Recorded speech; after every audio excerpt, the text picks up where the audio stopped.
Hai, Assalamualaikum warahmatullahi wabarakatuh. Nama saya Fazlan dari Picu Design. Kepakaran kami ialah membantu usahawan dan pelanggan dalam menghasilkan image dan branding bagi tujuan pemasaran dengan menggunakan grafik dan media digital supaya bisnes anda lebih meletup-letup dengan hasil desain sangat cantik, kemas, bersesuaian dengan trend semasa dan yang paling penting fight against ugliness. So, selamat malam. So, hari ini saya nak share dengan anda semua berkenaan dengan tajuk dia. Saya dah bagi notification tadi. Tinggalkan customer yang memberi masalah. Tinggalkan customer yang memberi problem. Apa maksud dia? Okey. So sebenarnya dalam kita buat bisnes ataupun kita berurusan dengan customer, kita menghadapi ramai kerana berbagai kerana customer dekat luar sana. Sedikit sebanyak ada yang kita selesa, ada yang kita tak selesa. So saya maksud kat sini, kita perlu melayan customer kita mengikut cara-cara yang tertentu lah. Okey.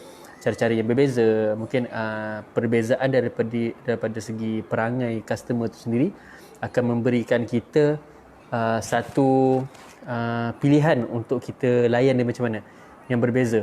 Okey, mengikut level education dia ataupun level umur dia ataupun jenis pemikiran dia macam mana. Okey, benda tu semua berkait rapat dengan cara kita berurusan dengan customer. So dekat sini, tinggalkan customer yang memberi masalah pada kita. Tu maksud saya dekat sini. Jangan takut untuk say no. Jangan takut untuk cakap tidak pada customer kita kalau kita tak boleh nak buat sesuatu benda tu. Okey? Tak boleh membuat satu benda ataupun kita tak boleh fulfill apa yang customer tu nak. Benda tu adalah bertentangan dengan cara kita bisnes. Cara kita memberi servis pada orang. Kalau benda tu sangat-sangat bertentangan, contoh benda tu ada melanggar etika kita bekerja, kita seelok-eloknya kita leave it. Kita tinggalkan customer yang macam tu. So maksud saya, tinggalkan bukan dengan cara tak elok. Kita cakap dengan dia lah, bagi tahu dengan dia, seelok-eloknya kita jangan berurusan kalau benda tu boleh mendatangkan sesuatu benda yang akan memberi efek yang tak elok lah pada kita punya company. Okey?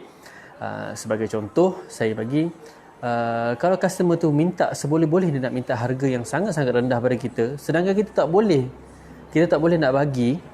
So kita kena belajar untuk cakap tak boleh lah dengan kita punya customer. Benda tu memang terlampau rendah sangat margin kita sampai kita tak boleh nak untung. Okey, dengan keadaan kerja yang terlampau pack, jadi kita nak buat macam mana? Kita terpaksa tolak. Kita bukan mengejar untung, tetapi kita nak menyelesaikan masalah mengikut kesesuaian. Okey, mengikut value yang kita bagi. Memang harga nombor 2, tapi kita kena fikir apa yang kita bagi tu, kerja kita, tulang empat kerat kita, tenaga kita dah kerahkan untuk orang. So berbaloi dengan apa yang kita dapat. Okey, never jangan takut untuk cakap no. Jangan takut untuk cakap tidak pada kita punya customer. Sebab tu cakap, tinggalkan customer yang memberi masalah, sebab dia akan datangkan efek pada kita punya company.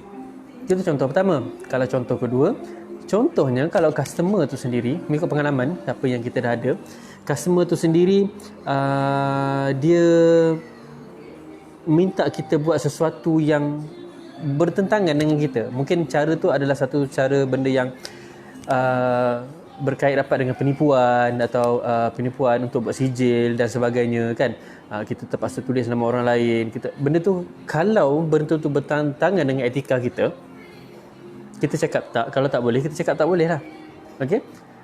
Ada juga yang saya pernah menghadapi customer yang macam tu untuk datang buat dan disuruh tukar nama dalam license kan, dalam license dia perniagaan. Jadi benda tu bertentangan dengan etika kita bekerja. Kita rasa benda tu tak elok kan. Benda tu bukan untuk membantu orang dan bukan untuk memberi manfaat kepada orang. Okey, seelok-eloknya kita tolak lah. So, macam tu maksud saya, tinggalkan customer yang memberi masalah. Okey, memberi problem pada kita punya company. Okey, kita nak bergerak betul-betul. Kita tak nak ada sebarang permasalahan yang akan timbul kemudian apabila ada customer-customer yang bermasalah. Pekerja satu hal. Pekerja bermasalah tu biasalah kan. Ada yang attitude lah, macam saya pernah cakapkan dulu. Saya pernah bincang dengan Puan Iza dengan Adan tentang pekerja kita yang pernah ada masalah attitude yang tak elok. Jadi itu berkenaan pekerja, itu inner situation.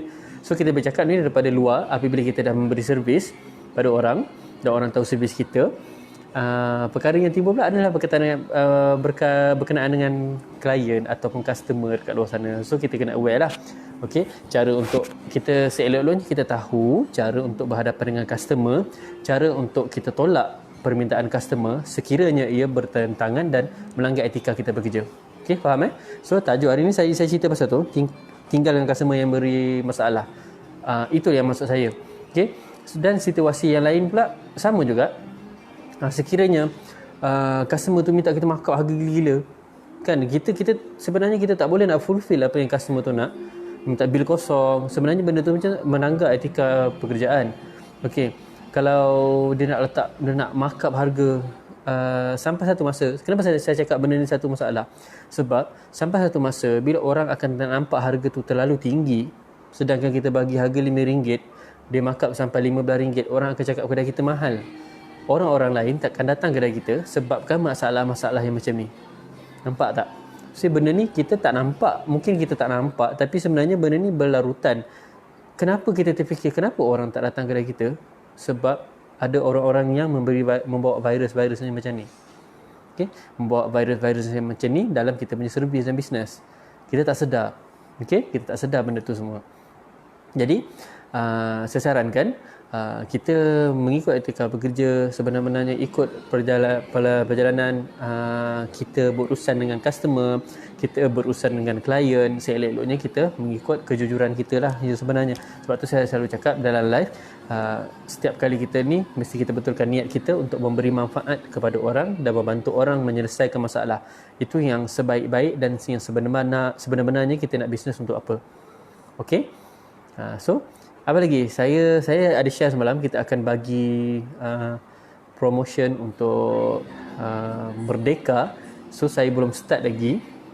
Saya tak promote lagi pada anda semua. So kita ada post, kita dah siapkan everything. So kita akan bagi promotion yang special untuk anda, untuk kita punya pelanggan, customer, berkenaan dengan Merdeka punya promo selama 1 bulan.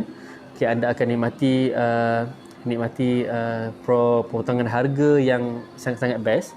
Okey, yang mungkin akan dapat penjimatan yang sangat best lah untuk business card, flyer dan sebagainya. Apa-apa yang item yang kita boleh relate dengan bisnes anda dekat luar sana. Okey, anda boleh datang dan boleh contact office hotline number 0136062746. Boleh tanya sebarang persoalan apa yang berkaitan dengan grafik dan media digital, pemasaran dan bisnes. Apa yang anda nak tahu boleh tanya kami, tim kami akan layan anda sebaik mungkin. Okey, tunggu promosi daripada Picu Design. Kami akan update dengan anda semua. Okey, just tunggu dalam Facebook dengan Instagram. InsyaAllah, dan kita akan update juga video di dalam YouTube. Okey, video-video berkenaan dengan servis dan grafik, apa yang anda nak tahu dalam Picu Design dan apa yang anda perlu tahu dalam pemasaran dekat luar sana, dalam komuniti grafik dan komuniti customer. Okey, untuk berhadapan dengan grafik designer dan grafik firm kat luar. So tak ada masalah. Benda tu sangat-sangat membantu anda semua. Okay. So untuk hari ini saya rasa sampai sini saja. Kita punya live hari ini saya dah share dengan anda. Tinggalkan customer yang memberi problem kepada kita. Okay, saya dah bagi tahu apa maksud saya sendiri. Okay. Untuk itu saya Fazlan dari Picu Design. Kepakaran kami ialah membantu usahawan dan pelanggan dalam menghasilkan image dan branding bagi tujuan pemasaran dengan menggunakan grafik dan media digital supaya bisnes anda lebih meletup-letup dengan hasil desain yang sangat cantik, kemas, bersesuaian dengan trend semasa, dan yang paling penting, fight against ugliness. Kita jumpa lagi esok. Assalamualaikum warahmatullahi wabarakatuh.